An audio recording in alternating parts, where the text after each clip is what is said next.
Hey everybody, On the Run with Beards and Dunn is back for another episode, and I have goosebumps right now because we have a guest with us that I'm going to tell my little story. Dick's going to tell his story.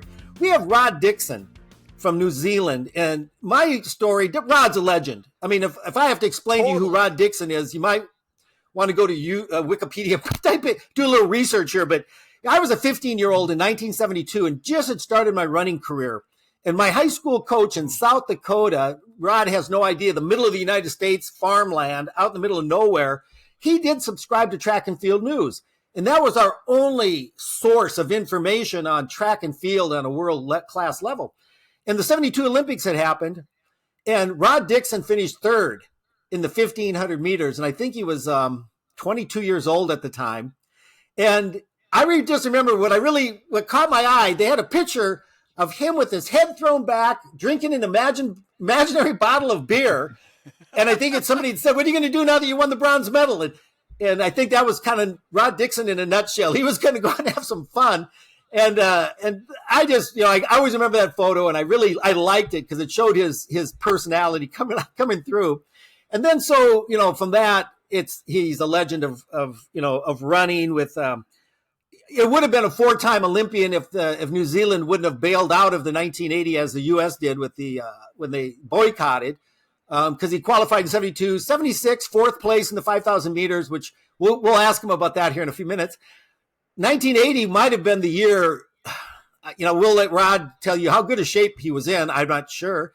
And then 84, man, I don't know how old this dude was at this time. Came back and ran the marathon. And finished 10th, and we'll ask him if that was, how he felt about that. I know he'd won New York the year before at 2:08, so he had that potential. But running in LA in those conditions, I think were pretty brutal. And so I've got goosebumps. I have a ton of questions. But Beards, what are your thoughts? Oh, first off, Rod, I cannot thank you enough. I know you're a busy person, and you're back home in New Zealand, and I've always admired you because not only were you a great runner back in the day, but you're one of the nicest guys I've ever met. I mean, seriously, and you take time to talk with people.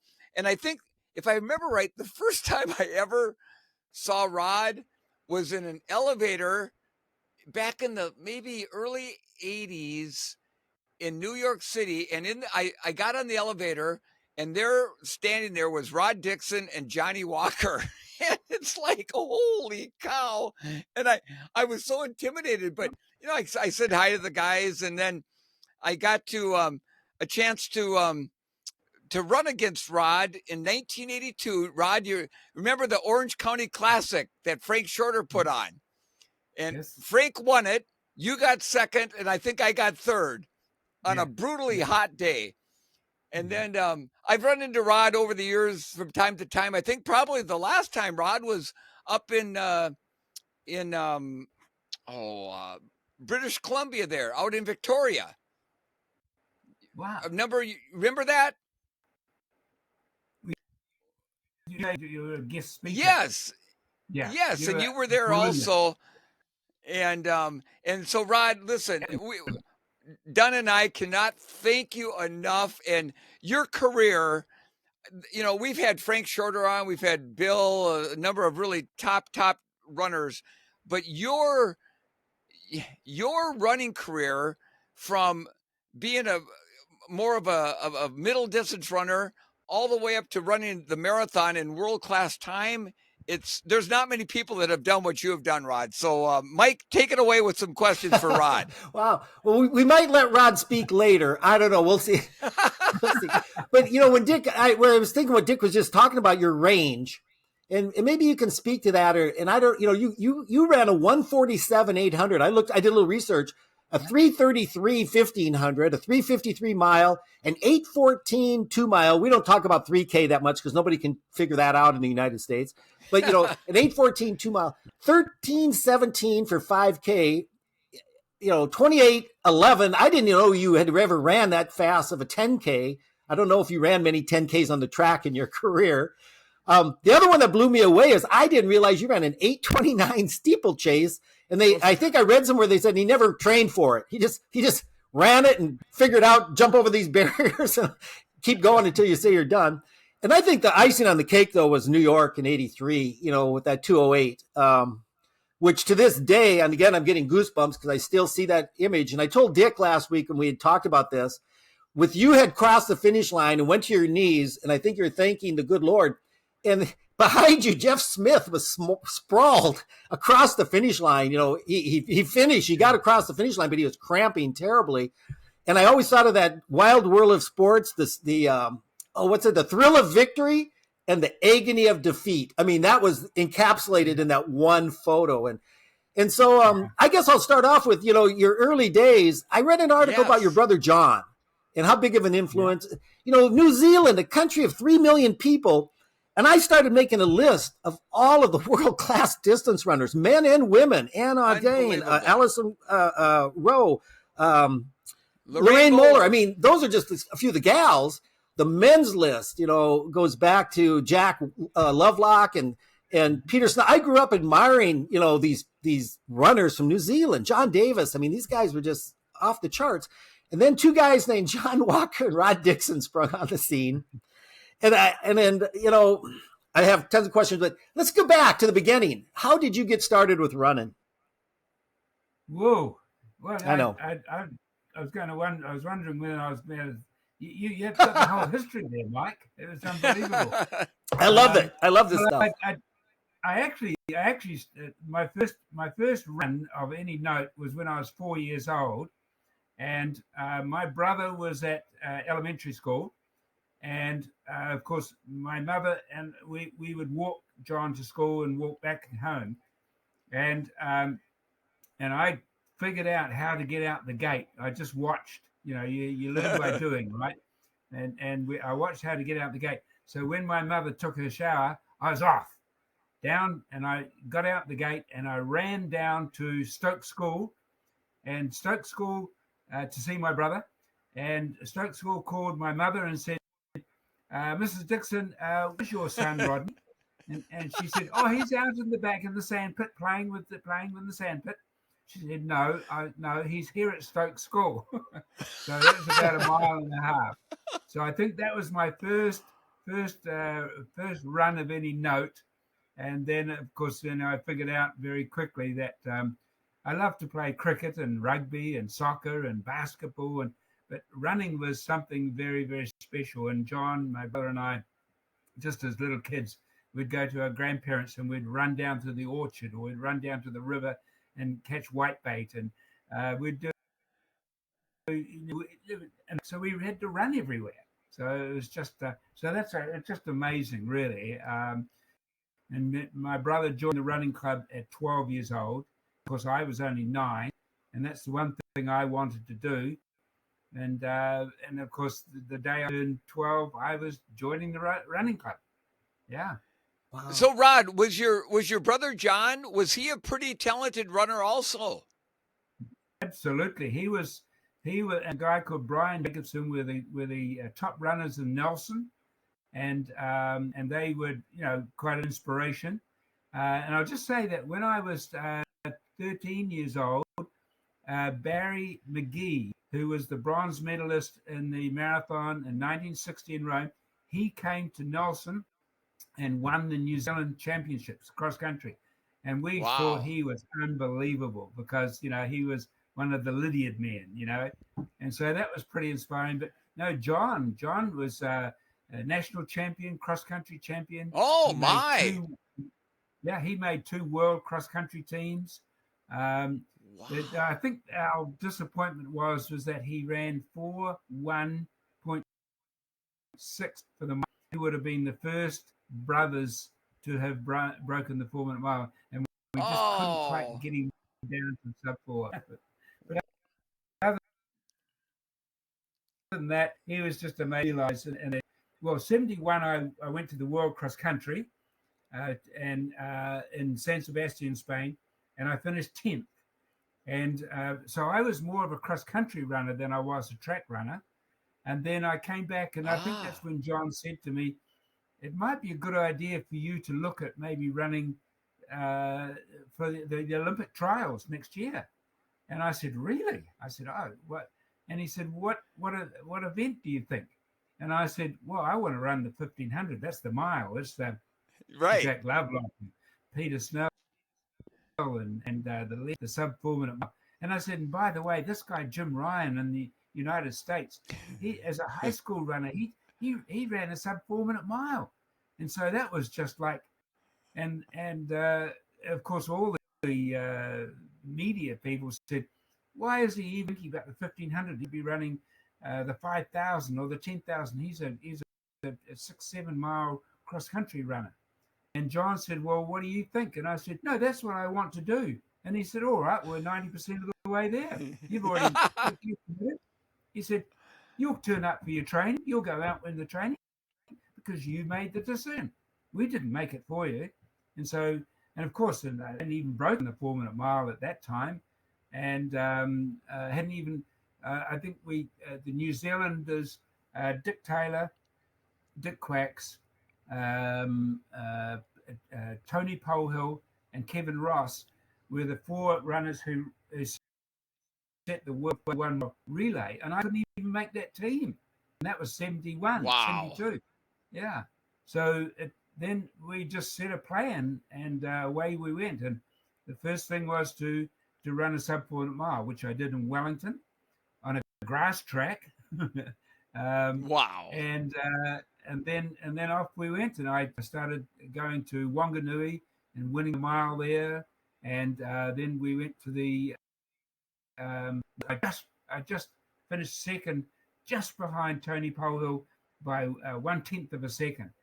But and so then the trials come up, the Olympic trials came up, and John said, look, I will go out and give up my chance to get the Olympics. I will and set the pace. And so what he did, he went out and ran exactly pacemaker, exactly the times that I had to run. And he moved over at about 230 to go. And he said, well, he used the F word. He said, now get going. And it gave me such a fright. I took off. and I won the trial and broke and set and achieved the qualifying time. So the next thing was waiting for the selection, and then they selected me and Tony Polhill for the 1500 for Munich. Unbelievable! Wow. That And gives me so, chills. Rod, He sacrificed really for you. Yes, he did. Wow. John. I think John could have very well been at Olympic standard.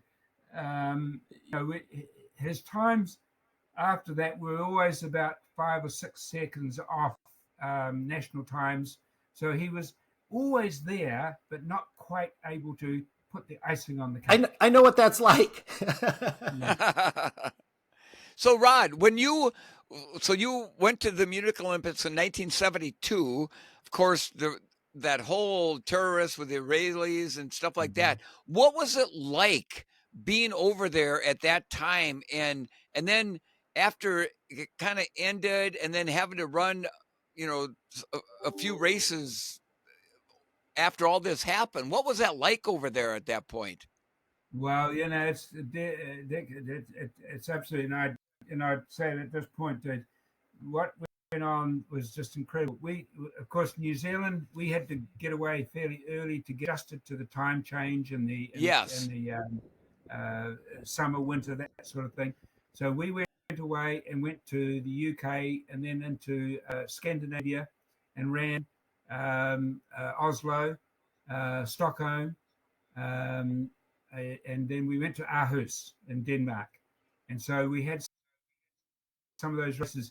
And I was always kind of there, but as John said, you're not aiming to run well in Scandinavia. You're aiming to run well at the Olympics. So right, get into those. Don't think, you're not, you're climbing Mount Everest. You're climbing the mountain. So you're not going to be able to run the times that you think you should be able to run because of all the other runners. And wonderfully, actually, I roomed with Dave McKenzie, who, Dick, Dave McKenzie, 1967, Boston Marathon winner from the West Coast. Right. And Jack Foster, who was our absolute legend marathon runner 42 years old, winning silver medal in the Commonwealth Games, and Terry Manners, who is also a great man. And I love training with them. As you see, they would train on talk test. They would be out there for a long, slow run, not competing against each other, not racing each other, training your training, not racing your training.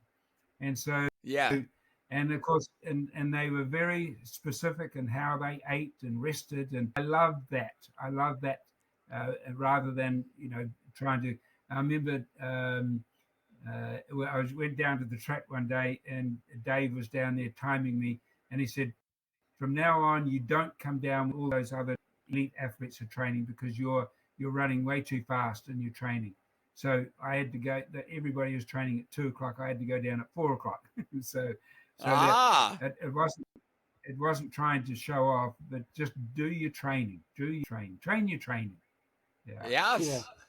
Yeah. Wow. So of course we went and watched all the preliminary events, and I still remember in the stands, and the 800-meter final came on, and of course we were already, we were $1 on each athlete, and I chose we were sitting there, and they said, now who are you going to go? And I said, I'll take Dave Waddle.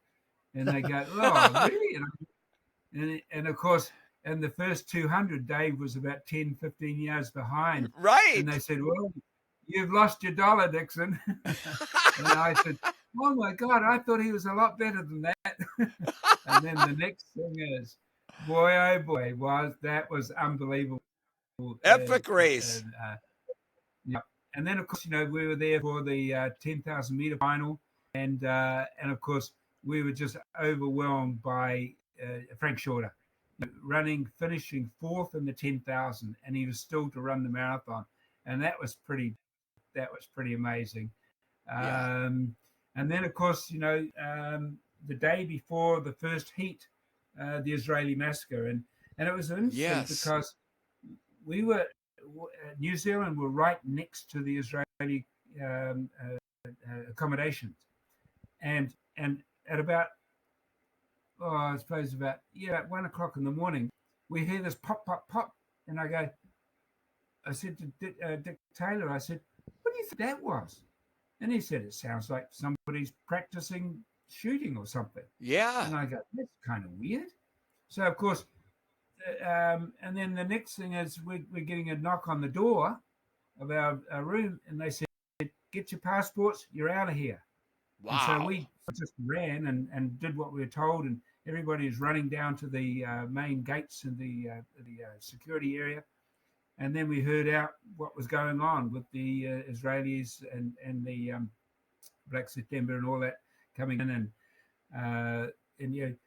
but the thing is that what we did know is that they were trying to get them out of the village, and that got them down to the airport. And then of course they didn't pick on one guy, the terrorist on the other side of the helicopter who had the hand grenade, and of course he just threw it into the helicopter and blew them all up. But we would often go to breakfast and lunch, and the Israeli runners and field against we would walk with them, and they had a race walker, and we tried to cut with him, and we couldn't even run. He was amazing, and so we got quite friendly with them. So it was very sad that that all that happened. Yeah. And I think we and I remember Arthur Lydiard and Murray Hilberg and Bill Bailey came to the village, and they came in and they talked to us, and they said, you've got something on tomorrow. You've got to be focused, and he said, run for their spirit, run for the athletes who you've lost, and be strong. So that was pretty full on. Wow. How did the 1500 go for you, Rod? The focus, I've seen so many photos of Kip Keino and Pekka Vasila. There's that image of them low on the track, and they're in perfect synchronization. That's a famous photo. Unfortunately, No, you weren't in it. But no, you no, know, it's just a little did the bit race back. go about as? Did it go about as well as? Tell us from start to finish how to go for you. Well, the first thing is, as my brother John said, he said, the first thing to think of is to qualify for the heats. He said you've Yes. got to so that's your first race. Don't even think about anything else. You've got to, and of course in those days you used to have to go over to the post office and book a call, a telephone call to New Zealand. So you go in on the Thursday, call on the Friday, and you were Oh given a my slot. goodness. Yeah, and went over at 12 or whatever time it was for the time change, so we were talking about how the training had gone. I talked John through what I'd done, because he'd written out the schedule in those days. It was all everything had to be written. Right. Sometimes he would send a telegram, that you go over and get the telegram. And so I had that daily call locked in. So the first round was just to know that I just had to get out there and be in as close as I can. And of course, in that first heat, I'll never forget. I mean, here in 1968, I'm listening on a transistor radio to the 1500 meter final in Mexico City, and and of course it's Kip Keino and Gypcho, of course, led the race out for Keino and to take the sting out of Jim Ryan. Right. So here Keino first, Ryan second, and here I am in 1972, standing beside the two of them Oh in the first my. heat, and I'm thinking, okay, so it's two athletes to go to the next round, and the fastest loser. And I'm thinking, well, there's the Olympic champion and the silver medalist, and what chance do I have? Oh my. So So, you but were in it's a tough heat. yes, that was tough, because you see, my qualifying was not as good as the others. So if you had a good qualifying time, you had got separated, but then they put Sure. in the lower, and so that's why I ended up in that heat. And of course, coming around with 2 laps, but as mother said, don't Kip Keino runs the kind of race that is good for you. So make sure you're within distance of him. And so, and of course, I'm there, and Keino starts to move, and I start to move, and the next thing is somebody, I can hear a slip or a fall, and the next thing is a hand goes down my left calf muscle, down my leg, and I did a step up, and I sort of glanced around, and two runners had fallen down, and I carried Wow. on, and wonderfully, I finished second in that in the first heat, and then we were told that the person who fell was Jim Ryan, and I still remember that they said they came and they asked for the New Zealanders that Jim Ryan had put a protest in, or an appeal, Yes. and so we looked at the information, and I could see that when Jim stepped up, when he got back up, he ran the same time that we did in the front. So it Sure. wasn't as if he was, he got up, he lost 10 seconds in the fall, but then when he got up, he ran exactly the same time that we did. And I said, well, hold on, why don't you let him in, because he's just as fast as we have. Right. But then there were other objections to it, and of course then his appeal was lost, which was sad, because Right. I Jim know. was really, yeah, Yeah. Before I amazing. forget, um, Steve Prefontaine, he really is a legend for American runners, and his legend lives on with Pre. I know you and him had some pretty good races after '72. Can you share Yeah. any memories? Did you get to know Pre, Oh or yes. how was that? Yeah. Well, 72 in Oslo, the 3,000 meters, and I'd run the 1,500 the day before, and then and my brother John said, you run the 1,500 knowing you're going to run a 3,000 the next day. So it's not about trying to win this thing. It's about building strength, building speed, and getting experience running against the Europeans and the world. And so the next day, the 3,000 meters, and here's, Frank Shorter, Dick Quacks, Qualheim, and all these guys. And so off we go. And I look up, and there's Pre's already made a break on everybody. And I'm thinking, oh my gosh. And he just continued away, and he just ran brilliantly. And of course, we finished the race. And I remember Dave McKenzie, he said to me, now, that was a good race, young man. But he said, that a marathon runner beat you. And I go, really? Frank Shorter beat me? And they said, yes, he beat you. so that was pretty full on. And then where were we? That, of course, the Olympics. And then after the Olympics in Munich, we went to London for the big international athletes track meet. And Pre and I were in a 2-mile. And so we, there's Dave Black and no, Bedford wasn't there, but there was some pretty good runners. So once again, I just sort of sat and Pre did all the work. And then I knew, not to let him get too far away. And down the back straight, I was right in behind him. And then with about 110 to go, I took off and finished. And then I went over to shake his hand, and he told me to F off. Oh, wow. And he said, all you did was sit on me. And I said, you got to learn by doing. That's right. The goal is to win the race. So that was it. He wouldn't talk to me. He would not talk to me. Oh my! No. So we and of course I'd set a New Zealand record, a Commonwealth record. Pre had set a US record, but I'd won the race. So back to New Zealand we came, and then of course in '73 we travelled over again, and this time we met up with Pre. Actually, he ran a 2-mile in Stockholm, which I won, and Pre was third, I think, in that race. And I just missed the world record. Oh. And then the Italians said, would I be prepared to go to Milan? And I said, yes, I'll come to Milan. And I had John Walker with me in those days. And so we went down.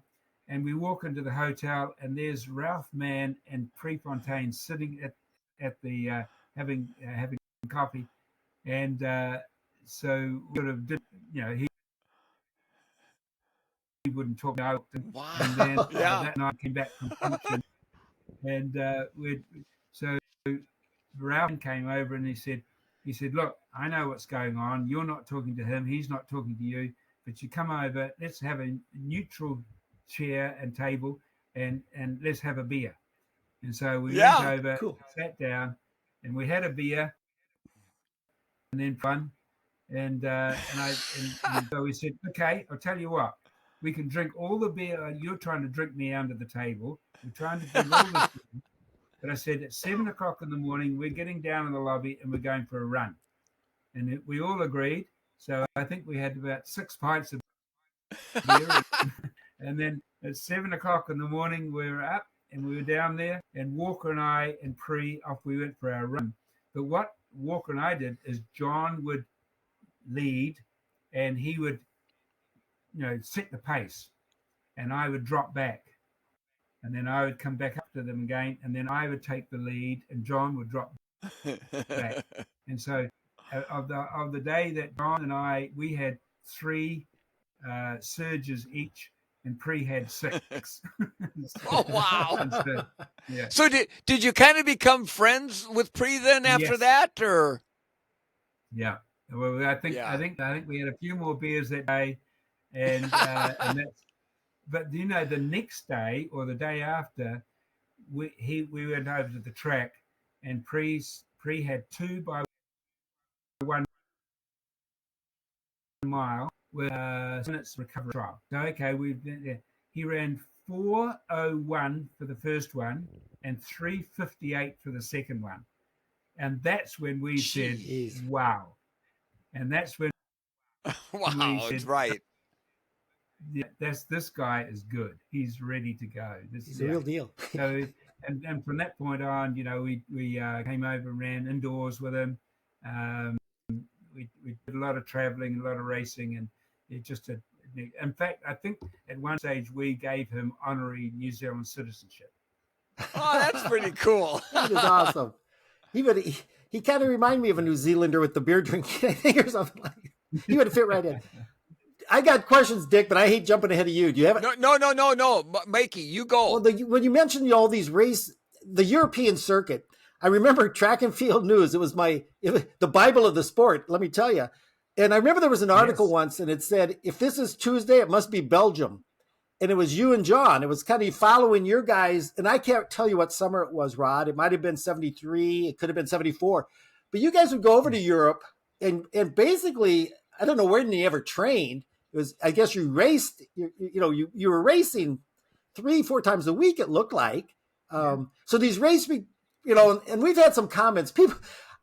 Americans are kind of, I don't know, we just ask questions. How much money were you making in those days, Rod? I've had a few comments on it, and they said, oh, I love when Dick mentions, gee, I got this much money to run that race. And people are always going, well, it's all under the table back then. So if a race promoter called you up and said, hey, we want you to come and run in Italy, did you say, oh, that sounds great. What's in it for me? Right. Yeah. Or did you have an agent who handled that for you? No, we did it all ourselves. But as we learned very quickly in 72, and when I started to learn, of course, after Munich, I spoke with Pekka Vasala, and of course he started to tell me what was going on with the Scandinavia and Europe, and he'll share that share information with me, and that's when he started to talk about but really the answer was, you're as good as your last race. Your appearance. Right. That's exactly right. Yeah. Yeah. And so, you'd go to Europe, and you'd often say start at Copenhagen, because you'd go in there. The race directors or the people there said, we're not paying you a lot, but we will give you accommodation, meals, all your expenses will be paid. And so we would go there and settle down and train for 2 weeks. And then we would have 1 or 2 races. And then from that point on, then we went to Oslo, to Norway. And of course, Bislett was the big meet. So that's when you had to do really well. And then sometimes Arnie Halkwick would say to you, look, what are you doing? The next race is in Stockholm, and that's in 2 weeks' time. And he said, well, have you got in Little Sand and Busan and some of those others? And he said, yes, we will take you down to there, and you'll run. We'll give you all your expenses, but it's room and board and travel, and then we will fly you from there to Stockholm. And so you wouldn't talk to the Stockholm people about flying you in until you ran, and then the next time they want you back, you ask for some dollars. Right, so right. And then of course we went on to Finland, and of course we would run in Sariavi, and we would often go up to the Midsummer Games, and you'd train up there in Sariavi and run the lakes, and amazing. So a lot of those races in Finland, and the northern part of Finland, and some of these smaller track meets were just amazing, but gave you the training. And then you'd come back to run the big meets in Turin and Rome, and back in the UK, Wales. Wow, full on. Was shoe contracts a thing in those days, or was that later? No, that came later. The one thing that was amazing is that a guy called John Alter, who is a British 800-meter runner, and he was with Adidas, and he worked with Horst Dassler, who is the son of Eddie Dassler, and so Ibbotson, who was, in fact, here's a question: who was the first person to run a 4-minute mile? Well, the stock answer is Roger Bannister. You're going to No, correct me on that, I'm the first assuming. person, yeah, the first person to run a 4-minute mile was Derek Ibsen. Right on 4 minutes. 哦 4.0000. Oh my Yeah, gosh. That's a trick question, and so Rod. and he was head of Puma. He was head of Puma in the UK, and of course, he also set the world record. He was the world record holder for the mile in his day. And so, of course, at Munich, Puma came and asked if anybody wanted running shoes. Of course, all the marathon runners had Onitsuka Tiger. That was there was Yeah. no Adidas or anybody in those days. They so I went over, but I met John Bolter because I'd done the British cross country in '71, and John came to me and he said, "What shoes are you wearing?" He said, "I see you've got a pair of Adidas Tokyo 64," and I said, "Yeah, they're my shoes." And he said, "But I noticed that you've glued something onto the heel." And I said, "Oh yes, we've modified it because it's more of a sprinter shoe, so I wanted a bit more of a heel." And he goes, "Why don't you come to Adidas and let's see what we can do for you?" So we went to Adidas, and Mr. Spiegel, who was R&D, and he looked at what I'd done to the shoes, and he said, "Oh my gosh, that's amazing." And he said, "What we'll do is we will shoes." And I go, "How do you mean make them?" He said, "We have the ability to make shoes." I go, "Wow." So they took a casting of my foot, and then they made the shoe last, and then I told them what I wanted, an 8 mm heel drop, and they made that shoe within 2 days. Wow. And I tell you, I went out and trained, and I'll say to you now, it must be like it was with the athletes of today wearing super shoes. Super shoes. Those Yes. shoes, unbelievable. I just couldn't Oh my believe gosh. that I could go from wearing the Bannister type shoe Yeah. to a shoe that was technically just unbelievable, and it was just like glove fitting, perfect fit, and so that was the beginning of my relationship with Adidas. I remember I got invited to Herzogenaurach to Adidas in '73, and of course you go there and you have morning tea with Mr. Dassler, Mr. Adolf Dassler, Mr. Eddie Dassler. Wow. And they said, "But you bring your training shoes. Bring your training shoes with you." And I go, and so we wanted to look at your shoes. He had seen what we'd done in my training shoes. We had taken the 72 SLs and taken the sole off and put a sponge through the bottom and put that. And he said, "Why you do this?" And I said, "Well, you design your shoes to run in the forest. We run in the grasslands, and we run on the dirt roads, and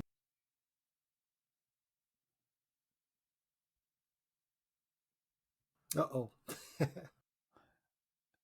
we run on, and so we need to have a little bit more back of the because." And he said, "Why do you do this with the shoelaces?" He said, "Well, it's to stop the shoelaces going through there." And he was fascinated. I bet. And he told them, he said, "Right, from now on, we make everything that this boy wants." And so Wow. yeah. They owe So they owe all you a the lot of shoes- money, Rod. I hope you know that. Well, it's kind of that necessity is the mother of invention. You figured out what worked, and then the developer said, "Oh, now we know what we need to do." That's cool. Well, Yeah, and then Rod, down the road, when Rod, when you got more into road racing and stuff, then you ran for Saucony for quite a number of years, didn't you? Yes. Yeah. It was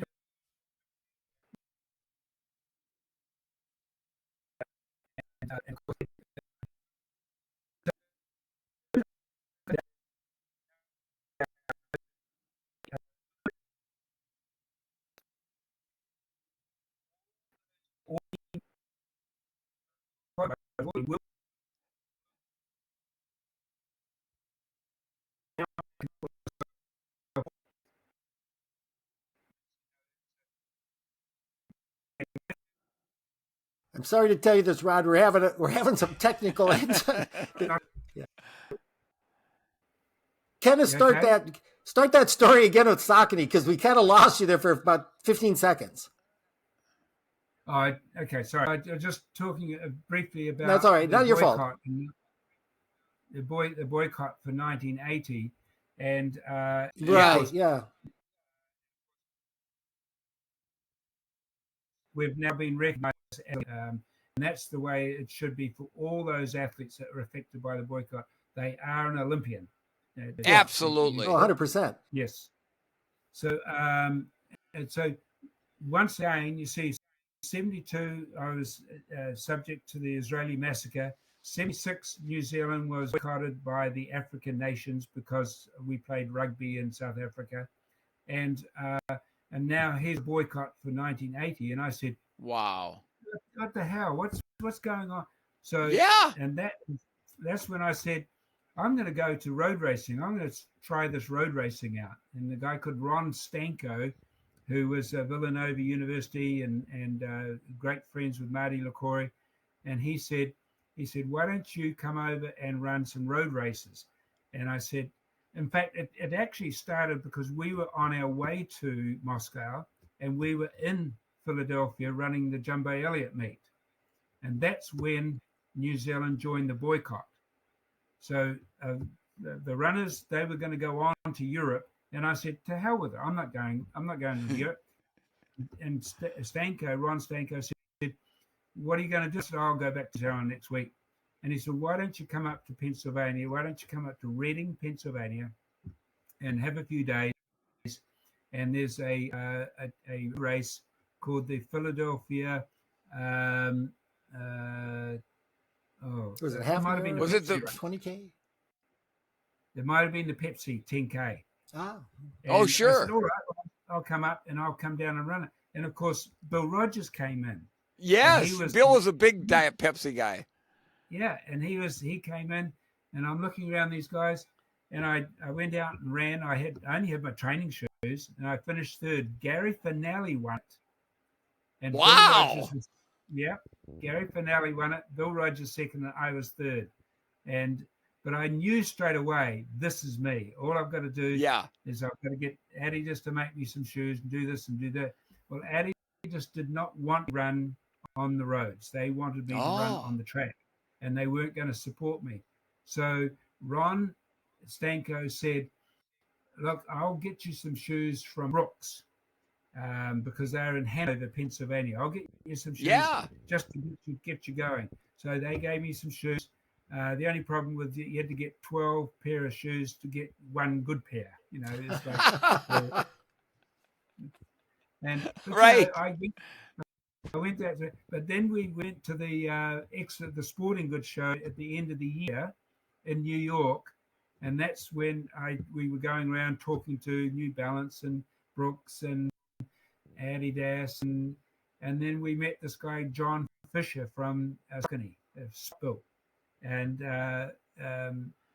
we got talking with him, and I really liked John Fisher. I just liked him, and he said, "Well, we don't have any runners on board. We made the moon boots for Armstrong, but he said, and Spot Built, we have baseball shoes, but he said we're pretty keen to get into running." So I said, "All right," and their factory was in Kutztown in Pennsylvania, and so they said, why don't you go down and meet all the team down there and tell them what you want? So I drove down and I went in and I said to the guys, I said, where's your R&D? And he said, what's R&D? And I said, he said, oh, I thought R&D was Rod Dixon. I said, no, it's research and development. So, and I said, really? And he said, no, you've got to design the shoes. So I said, all right, well, where's your soles? Where's your midsoles? Where's your uppers? Where's everybody? And so I went all around the factory and sort of picked things out. But with the EVA, varied from 20 durometers to about 48. There's a big variation Right. in the EVA. So what I would do is I got this little gauge that would give me the softness, hardness, and I had to be around 32, 34. And so I would go through boxes and boxes of these sheets of EVA and put them on them, Dixon, and put them to the side. Wow. And then, of course, wonderfully, I told them about. So I took them my Adidas shoes, and I got the girls in the pattern room to take all the stitches out, lay them out, and then make new patterns off them. Reverse engineer them. Yeah. Cool. Yeah. And I will say to you, in those early days, I had Kevin Ryan at New Balance to get me. Oh, Kevin was a good friend of mine back when I ran for New Balance. Yes, and he would send me the the Vibram. Yes, sole. that was that new lightweight running sole and it was amazing. That kind of New Balance was the first one to kind of initiate that stuff. But we're going to get late on time, but I have to ask you this question, Rod. You won New York wearing a Saucony. I'm sure they had to be very excited about that. You also had a little Pan Am logo, and I heard that after you won New York, your image was placed on some Pan Am planes, and you have lifetime free travel. Is this true? Wow. Yes, well, that was amazing. Pan Am was so very supportive. Air New Zealand weren't flying really to the West Coast, East Coast area. So, but I sort of met them, and then they because I involved them in a track series in New Zealand, and that's where the relation started off. But when I won the New York City Marathon, and I'm flying back to LA, and I come to the gate, and I'm looking all around, and there's all these banners and everything else, and I go, wow, this is pretty full on. What's going on here? He said, oh, we're waiting for Rod Dixon. And I go, well, I'm here. and then the president came up and he called attention to everybody. And he said, now, if you look out the window at the plane, that there's covers on the windows. And they said, we just want to hereby announce that the Pan Am Clipper Rod Dixon is now ready to board. Oh, my gosh. And my name was on it, That is, it was pretty cool. And you got free travel? Wow. I got, well, in fact, I had a self-write ticket, a card, and so I could go anywhere, anytime, and just go in and they zip. Come to Bemidji, Minnesota, October 13th. Dick and I are going to be there for the Blue Ox Marathon. You can be our guest. We'll put you up at Dick's B&B. Yeah, Rod. I don't think Pan Am flies to Bemidji though. Well, the Pan Am is no longer around, I don't think. No, sadly. But I was going to say, before we cut off, Rod, tell me real quick, and Dick, I don't know if you know about this, Kids Marathon. Yeah, I'm just going to, that's exactly. We're going to finish with that. We have so many more questions. We're going to bring you back some other day, Rod. Yeah. But Kids Marathon, I saw a YouTube video. It was short. It was 4 or 5 minutes, but I mean, it got me very excited. Tell us about what is that? Well, okay. So in 1960, Sir Edmund Hillary came to my school. I was only 10 years old. Came to my school, and that was like unbelievable. And he told us kids that Mount Everest wasn't high enough for your goals, your dreams, and your aspirations. And that was pretty cool. Okay, you're giving me goosebumps. That was in the newspaper, and it was on our refrigerator for about 6 or 7 years, I tell you. So I grew up with that. And then so he was my inspiration. My brother John was my hero, but Sir Edmund was our inspiration. He was the man, because in those days. And so of course in 1972, after the Olympic medal, people said to me, the media said, well, who's your heroes and who's your inspiration? And I said, well, my hero is my brother, but my inspiration is Sir Edmund Hillary. And they said, well, have you told him that? And I said, well, you can't call Sir Edmund and you can't call the Queen. Those people And they said, well, actually, here's the Auckland phone book, and it had Hillary Edmund Percival 282 Remuera Road in Auckland, and the telephone number. Oh my Lord. So the next time I'm in Auckland, I'm not ringing him. I went around and knocked on the door. Wow. Cool. And Lady Hillary came to the door, and I said, my name is Rodney Dixon, and I went to the Olympics last year, and I want to talk to Sir Edmund. And she said, just a minute. And he came out, and he said, now, what is it, young man? What can I do for you? I said, well, I went to the Olympics last year, and an Olympic medal. And he goes, oh, yes. So I pulled the medal out of my pocket.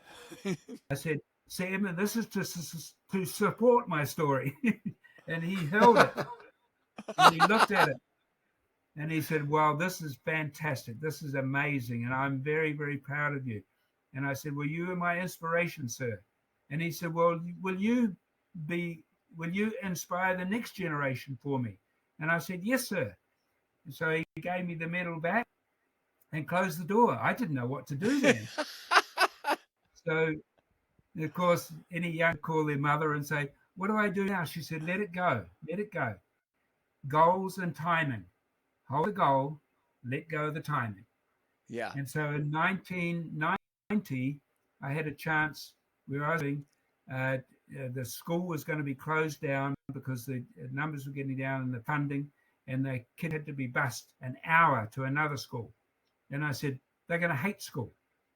These kids come to school bare feet, and they run to school and they play football and they play. I said, you can't put them on a bus for an hour each way. They're going to. So I went to fabulous people, Lale Haddon, who was the Sir Wilson Winneray, who was also started it with the 300. Went to all the schools with them, and then they came to run their final 2K, which is the final mile.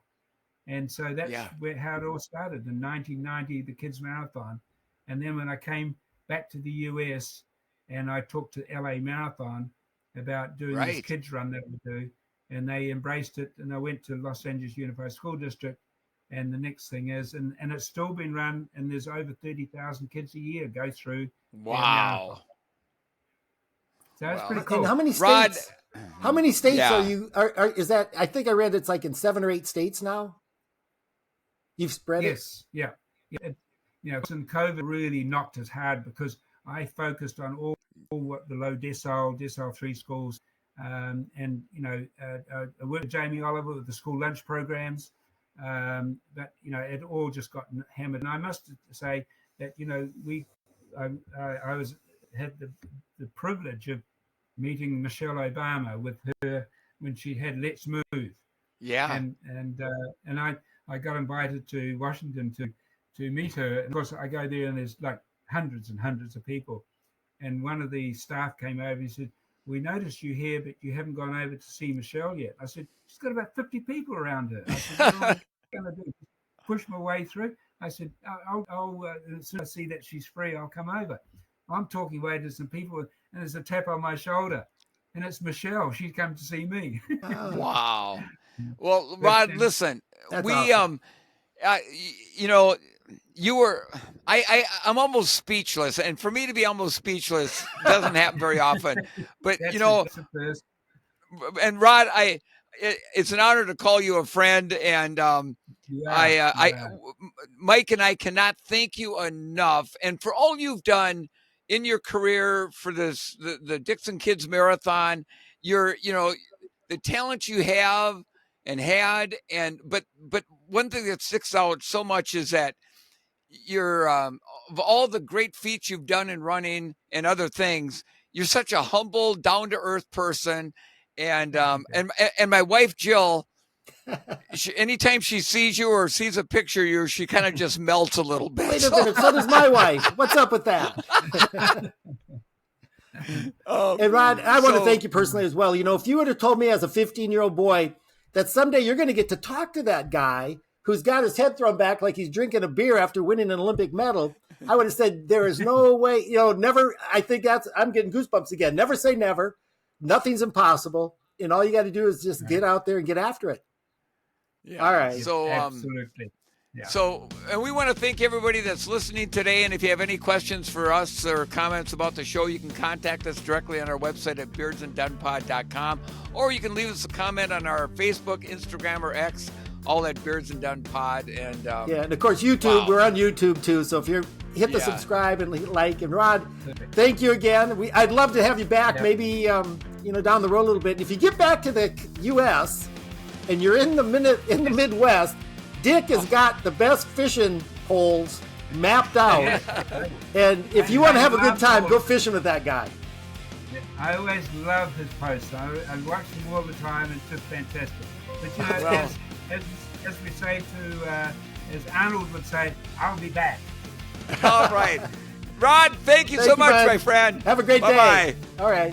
And we should say before I sign off, Rod's in New Zealand, 16 hours ahead of Dick and I. And I know we had a little, if people have a little trouble hearing, there's a few spots, please forgive us.